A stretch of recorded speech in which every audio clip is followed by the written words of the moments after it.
Thank you, everybody, for coming to the Aaron Torres Podcast YouTube page. I do have one quick favor before we get to the video that you came here for, and that is very simply this. You see that little red subscribe button below this video? Go ahead, smash that subscribe button.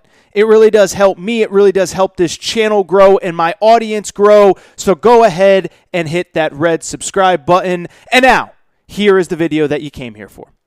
Because more and more as we get closer and closer, so many of you reach out to me and say, Torres, what is this tournament going to look like? I know it's in Indianapolis. I just heard that we're going to have fans. This is all great, but what does it all mean for me and my team? And what do I need to know? And what happens if a team gets COVID? What happens if a player catches COVID? What happens then? And so we finally got some clarification late Thursday after I recorded, and I just kind of want to give you guys the basics. And I do this for the same reason I always do it, is because I know you guys and girls are very busy. You don't have time to look up every detail from everything and every sport.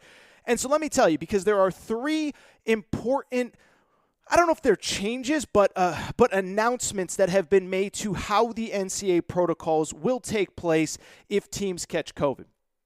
So the first one is that within 48 hours, if a team catches COVID, they will be replaced in the NCAA tournament. So Selection Sunday happens, the field of 68 is set, and one team somewhere between Sunday afternoon and Tuesday afternoon, that 48-hour window, if they catch COVID and they cannot participate, they will be replaced. That's worth noting for two reasons. The first one is if it is an automatic bid, an automatic qualifier, the league will then send another representative if it's a one-bid league. So, for example, let's just use the Missouri Valley as a hypothetical.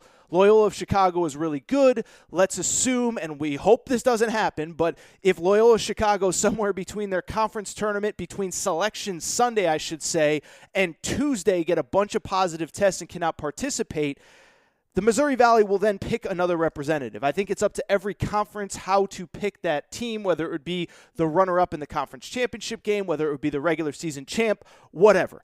But that is adjustment number one, is that if an automatic qualifier cannot participate within 48 hours after Selection Sunday, then they will be replaced by the league. This is where it gets interesting, though.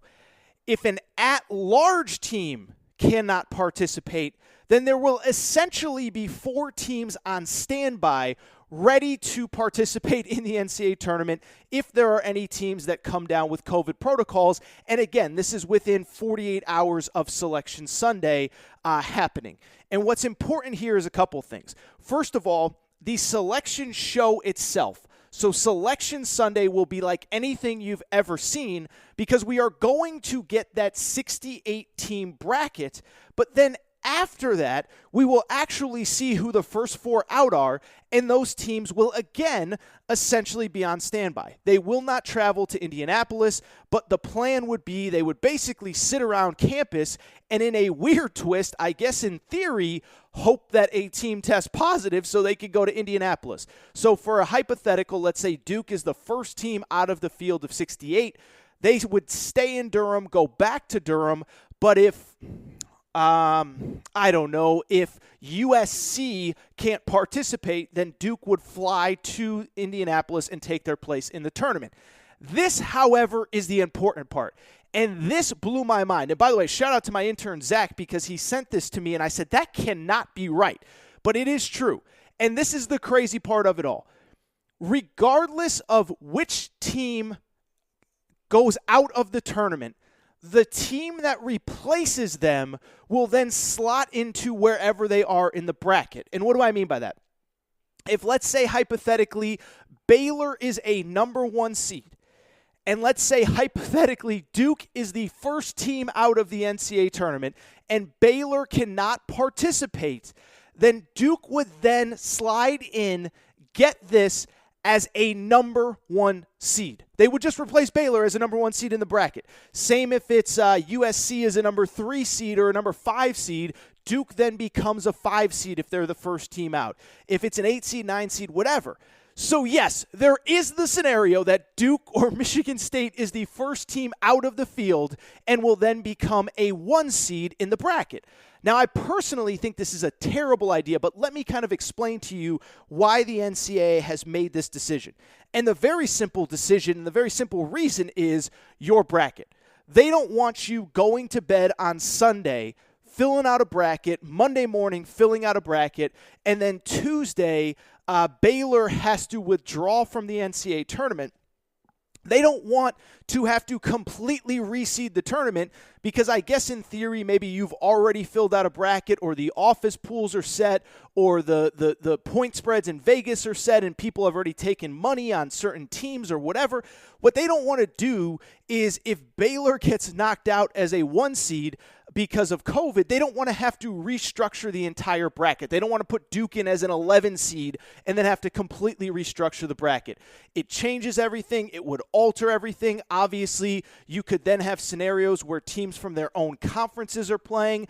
You have weird little quirks like BYU has to play on a Thursday, Saturday bracket because of the fact, or I guess this year it would be Saturday, Monday, but either way, BYU doesn't play on Sundays. There's all sorts of weird quirks, and once the bracket is set, they don't want to have to completely redo the bracket. So as crazy as that sounds, what I said is accurate. Yes, if Baylor or Michigan or whomever ends up with a bunch of COVID tests and cannot participate, the team that is the first team out will slot into their spot in the bracket. Now, I personally hate it because, one, first of all, we all know nobody fills out their brackets till the last possible minute anyway. You wait, you listen to podcasts like this, you try to inform yourself, you do whatever you have to do, but you're not like Monday morning filling out a bracket, submitting it, and sending it in. I also hate it just because I think it's a complete disadvantage.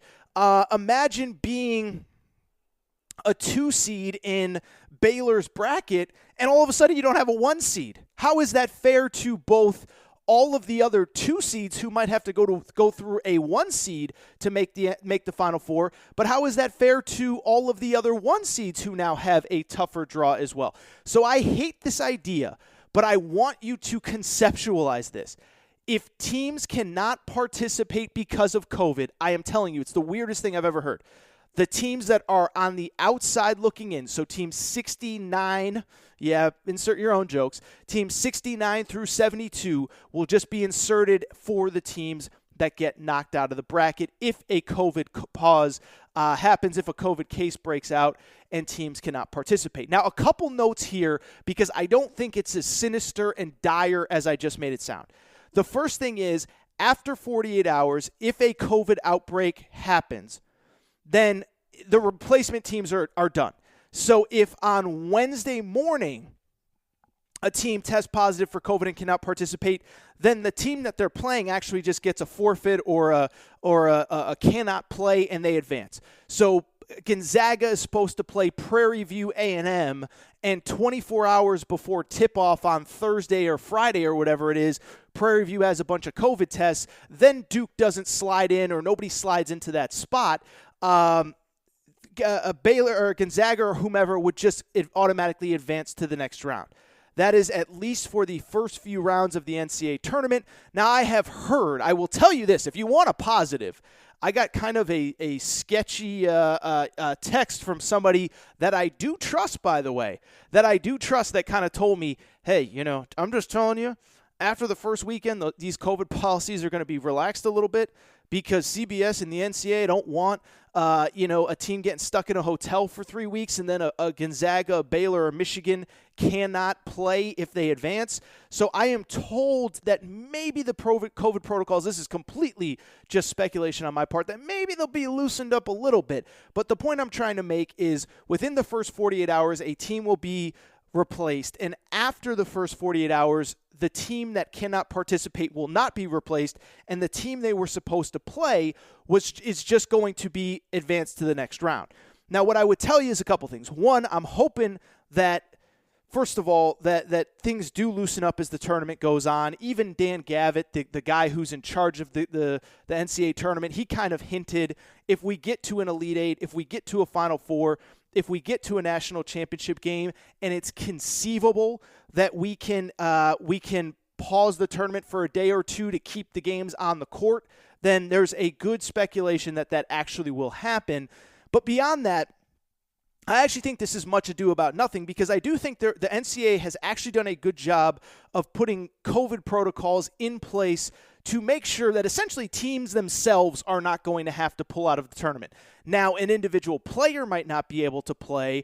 A couple guys might not be able to play. A coach might not be allowed to be on the sidelines. But the way the NCAA has set this up, I do not believe that this will be this big pressing issue. Let me explain why. First of all, the NCAA has said that you only need 5 players to field an NCAA tournament team, which, again, is another crazy byproduct of all this. But essentially, if you do have an outbreak on your team, that if you have 5 players, you're going to play in that game. So this idea of reshuffling the bracket and teams just advancing, I don't know how much that's going to come into play, because if you have 5 players that are safe and healthy to play, you are allowed to play that game. So again, just as a hypothetical, Ohio State, they're the number 2 seed in whatever region, have a COVID outbreak, but they have 5 players, and only 5 players, they're still playing their first round game. I would also say, too, the NCAA has done a very good job of ensuring that basically, for lack of a better term, that outbreaks can be kind of contained, okay? And I've talked about this, I think, on this show. I talk so much about this crap, I can't keep track of everything I say everywhere else. But the NCAA has done a good job of putting in place protocols where there will not be widespread outbreaks and contact tracing on teams. The way teams are going to travel is going to be different than ever before, more spaced out on airplanes, more spaced out on buses. Every player gets their own hotel room. So God forbid a player does test positive, it shouldn't take down a whole team. But again, that is what you need to know about the NCAA tournament. Absolutely crazy. I know it's a lot of political and legal and mumbo jumbo and red tape, but hopefully that makes sense, because it is important as it pertains to the NCAA tournament.